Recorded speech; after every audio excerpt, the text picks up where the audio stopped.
En cet instant, Paul prit conscience de la transformation qui s'était opérée en Stilgar. Le Naïb Fremen était devenu la créature du Lisan al-Gaïb, pleine d'obéissance et d'adoration. Ce n'était plus vraiment là un homme, et Paul sentit en lui le premier souffle de vent fantomatique du djihad. Le fanatisme religieux de Stilgar dans Dune, partie 2, est un élément comique, mais au-delà de ce comic relief, ça ne m'a pas fait rire, ça m'a même plutôt attristé. Qui est Stilgar? Un homme désespéré qui est aveuglé par sa foi.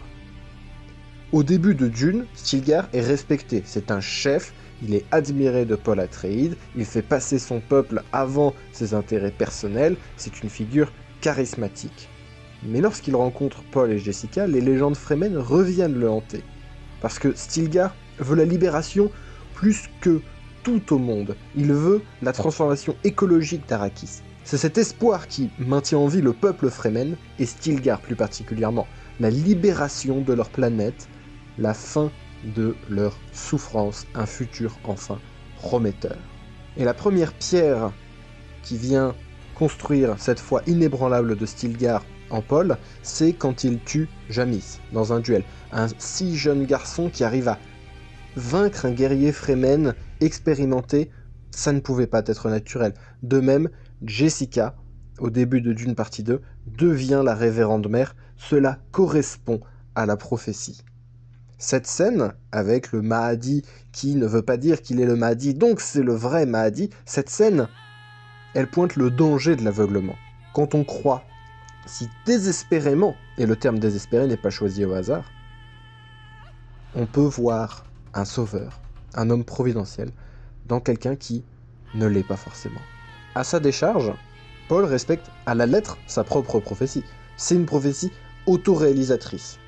Selon Robert Merton, qui est un sociologue américain extrêmement important, un récit faux peut devenir vrai si suffisamment de gens y croient, car les comportements des croyants, modifiés par le récit, font que le récit devient une vérité.